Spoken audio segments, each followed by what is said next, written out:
Beyond the Fence Line, a podcast brought to you by the Texas Agricultural Land Trust. Created by landowners for landowners, we're proud to play a role in conserving the Texas legacy of wide open spaces. Well, welcome to Beyond the Fence Line. Have one of my great friends and excited to have Jimmy Emmons here with us. And, we've been really talking about the last couple of episodes on drought and the severe drought. And one of the things that just is definitely coming, and we're pushing Texas of actually being a record of wildfires in Texas. And, it hit close to me from home of my father-in-law's place, a couple months ago there in Carbon, burned, and David Crow, our chairman, his place about 3 months ago burned. And I just think this is a great topic for us to discuss and talk about of how to get through. And kind of was thinking, and I was like, there's not a better person than Mr. Jimmy Emmons to come and who's experienced it and can kind of bring his value and of what he's been through and how he got through it. So Jimmy, thank you for being with us. Yeah, thanks a lot, Chad. I'm glad to be here. Jimmy, I want, really start off by, letting you tell your story. I mean, you felt the effects of these extreme weather conditions, and you're Mr. Soil Health himself and understand how to really build that resiliency to work through those weather. But you've also had the heartaches and having to deal with wildfires. And just love to hear your perspective, and you kind of tell your story for us. Yeah, it's I've been very blessed to be on a very good journey past 10, 12 years now down regenerative ag and soil health road. I was very fortunate to receive the first Leopold Conservation Award in Oklahoma. And while we were at the state capitol that famous day of April 12th in 2018, I started getting calls and texts that we were having a wildfire at home, and so we had to exit pretty early and head home. And Chad, really what we come home to see was one of the most horrific fires that we've ever seen in our area. I'm not saying it was any bigger than what we've seen on television in other parts of the country, but for us it was a horrible day that turned into 9 days. Burned almost 300,000 acres in our county and 70 structures across the county. Humidities were 3%, 90 degree plus weather, 40 to 60 mile an hour winds, and shifting winds over the next 9 days with fronts coming through. So it posed a lot of challenges as we got home, and we thought we'd missed the bullet the first night. Very little on us. The fire went 40 miles north, very devastating to neighbors and friends in front of that.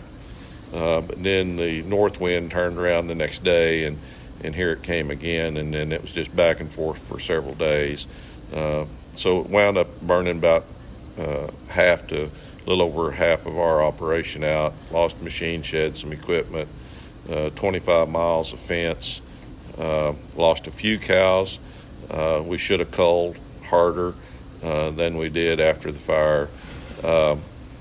Just very devastating to the ranch and to the financial side of that, mental side of that, and it was 9 days that we'll won't forget for a long time. Yeah, I mean, I think that's the point, right? It's a mental challenge, and as well as the physical and everything. I mean, I can only imagine you and Ginger driving back home from Oklahoma City, had to cut short of a great celebration of all the great work both you and Ginger have done on with that Leopold Award. A lot was going through your head, right? Of one, you're sort of in shock. What do you do? How do you react? Is it severe? What are you thinking? What do you turn to? I mean, all these questions are going through your head. Walk us through that part. Well, the first obstacle was getting home. The highway patrol had the state highways blocked, and so I couldn't get through there, so we had to be innovative and go back around and cut through some country to get home. Then we start trying to figure out, what do we do with the cows? How do we get them out in front of this thing? And what do we do with them once we get them out in the road? I actually had one set of cows that the fire run over on the second day. So we were out there trying to get them out of the burned area. They were all right. They got on some oil locations, got in some creeks, but of course they had no food and they needed some more shelter. So we got them out, moved them down the road 3 miles to another pasture. And while we were doing that, the fire department called me and asked me what we wanted out of our house. And I said, well, there's no fire back that way. And we're out here trying to move cows. And they said, well, you don't understand that the high lines is arced south of your house and started another fire, and we need to know what's out of your house. So we knew we didn't have time to get back there. We give them a few instructions what to get or not to get. And we managed to get these cows down the road before we started back home.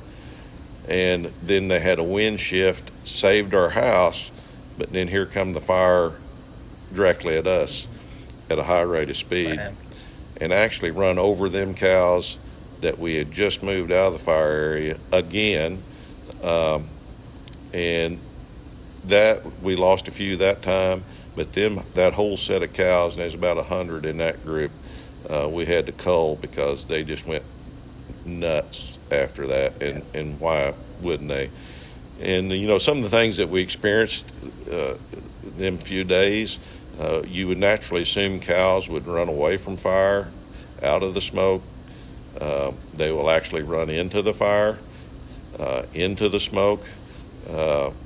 And so a lot of times producers, ranchers was trying to get cows out in the road, assuming that they would turn left and run away from the fire. The cows run into the fire and was perished there. So we learned quickly to make sure that we controlled where they were going. So that really works on you. And putting down cows, I helped a neighbor days after that that was a lifelong rancher in their upper 70s, had started their own registered herd years ago. We shot cows for 2 days at his place. The mental state on us was tough. Besides them, it was more devastating to them than naturally to us. So there is lots of things that you go through and emotions when you get up the next morning, like, what the heck? What do we do? Yeah, what do we do today? I think one of the things, even through all that devastation, and I saw it, hand in hand with you, is, and I think that's what one of the things that you love, I love about our ag industry and our farmers and ranchers is we all rally behind one another. And it was amazing to see so many folks in multiple states come to help, and just amazing. We had hay and grain and cubes coming from everywhere, fencing supplies, post, wire, you name it. Our conservation districts jumped in, kind of took the lead on where to unload and how to distribute that out, and then we have this thing as farmers and ranchers, this really pride that I don't need help, you need to help my neighbors. Right. And so then as I kind of got our cows kind of under in a place that they were going to be all right for a few days, we started taking our skid steer and going around and unloading hay as it was coming in to neighbors that were saying they didn't need it, right, that they really needed it. Yeah. And so, it was a great community, lots of support that came in that really helped us and all the neighbors get over a really bad tragedy. As we kind of look at the weather conditions and everything's just lining up again, like I mentioned, this kind of a potential heavy wildfire, what is your advice to these land stewards and these landowners, and, what should be their most immediate priority? Well, trying to make your ranch fire ready, I guess would be the word I would use. On these extreme windy days, low humidity days, where the fire danger is high, make sure you got your tankers, your water trailers, supplies full around your house. Keep the sprinklers on, keep the grass and stuff around your house, and stuff wet down the best you can, or at least ready to. Move your cows if you can to some shorter grass areas, if that's possible at all. Just kind of be thinking about if something happens. If we had them cows located in this pasture, we could let them down the road here into some wheat or some different things that things that you need to think about. What if this happens? So that when that does, you don't have to really go through that process, that you're kind of fire ready. Yeah, there's nothing more important human nature, we want to push off those contingency plans and we'll be fine. But when you get the call when you're in Oklahoma City that, it's hard to, your mind's going 100 different directions, and it's hard to kind of think clearly, and having those down from any kind of, being wildfire, major droughts, all those things are, I think, good options for landowners to have that in place. Yesterday we were out on tours here, and one of the ranchers was talking about putting a poly wire up 60 or 100 foot wide from the county roads, state highways, to kind of overgraze a little bit along the roads to slow that buffer down.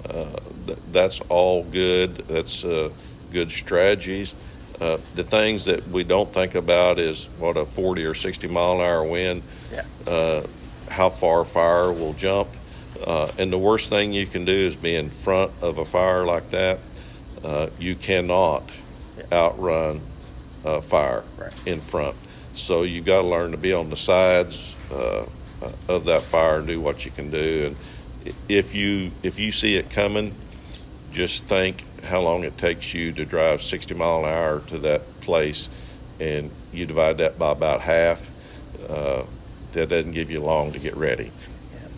I think this may be a good time to pause and, add a little perspective for some of our listeners who may not, really be actively involved on the day-to-day operations of our agricultural operations. So let's talk a little bit about, the wildlife effects to the farmer or a rancher. And, you already shared, a lot of some examples, but, what are some of these other cascading impacts of these fires, right? The time, dollars, the economic, our soil health, our ecosystem service health, supply chain, disruptions, all of these things. Yeah, there's just huge things that move into place.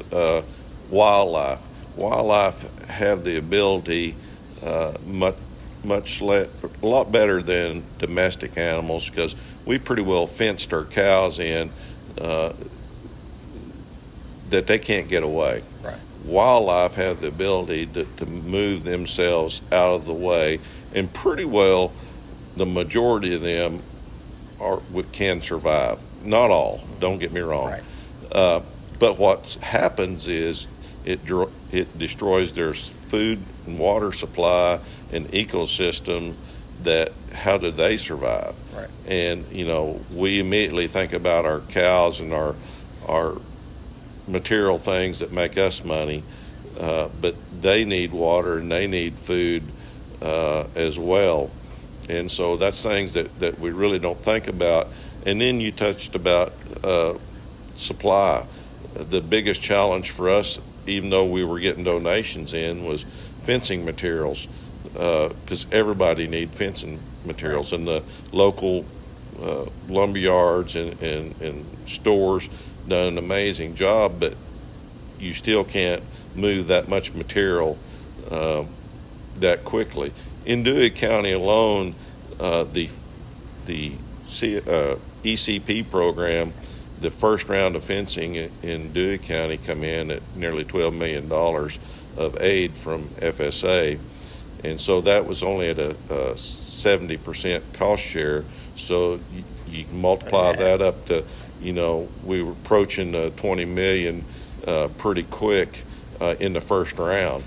Well, that's just in fencing.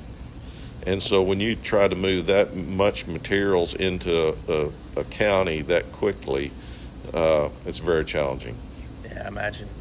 What did you see and, from your place, neighbor's place, just the effect of that intense, right? The intensity is wildfire is not a prescribed fire, right? And I'd like to kind of really dive into that a little bit more of what does that affect from our soil health and ecosystem and recovery.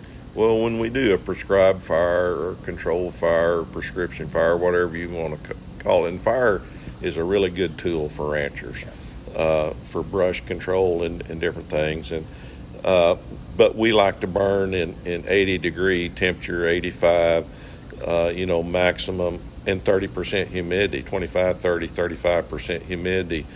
And so we have very little impact on the biological activity below ground and wildlife. And that fire is just not, the intensity is, you just can't compare it at all. Like I said, our fire, we had 3% humidity, 95-degree weather, very intense. We had in some of the creek crossings where we had heavy timber, cedar load, we had T-posts that actually been over due to heat. And that's thousands of degrees of heat. It's not hundreds, it's thousands. And so when you have that kind of intensity, you destroy the top few inches of your biological community and your soil health. You burn all the armor off the ground. I had said when I started down this road of soil health that, my land would never blow again. Well, I can tell you, never say never. And we see this after fires. We normally have windstorms after that. It just kind of disrupts the local microclimate, so to speak. And so we have a lot of blowing ash and dust, which is another ecosystems thing that you have to deal with, because the animals that you still have all this soot, smoke, dust blowing, and then you got to figure out how to stop that dust. And if you're in a drought, that's extremely hard to do. And a lot of people want to try to disturb that top, plant something, but really you make it worse the more you disturb it if you don't have the moisture. And if I was trying to help anybody right now, and I've done a few of these fire talks across the country after our fire, is wait till it rains. Be prepared, have seed, have things in place, and when it rains, get to planting. Try not to disturb it or you'll make it worse. Yeah, so what are some other ideas or thoughts kind of in that management side of, what are some other key things or other things that you did, or maybe even better, some things that you did that you wish you wouldn't have, after? Yeah, so I had some neighbors that wanted to plant some covers in some improved pastures, some old world blue stem that they thought was done. Right.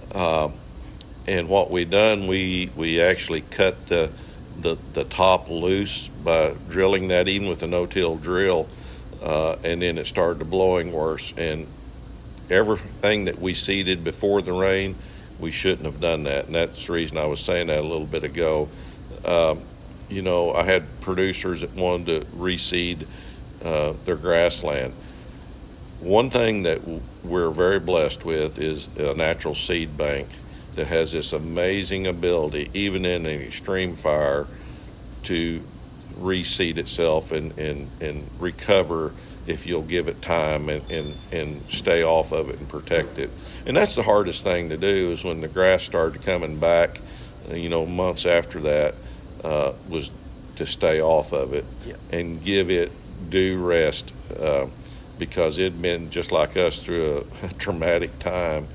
And I saw ranchers that didn't heed that warning that paid a dire consequence down the road by really hurting that stand of grass that was trying to come back.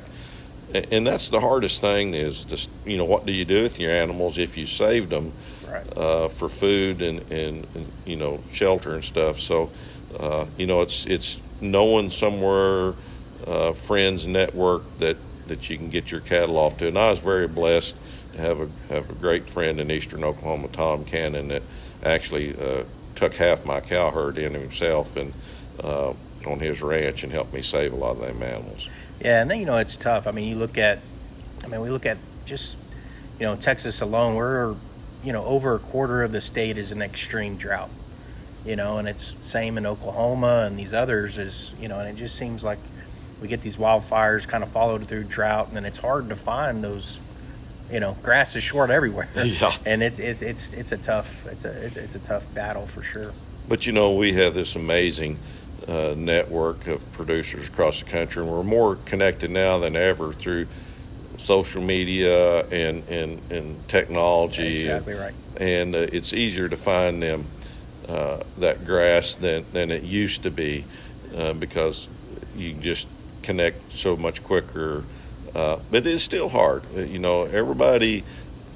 Most producers don't have abundance of extra grass. Right.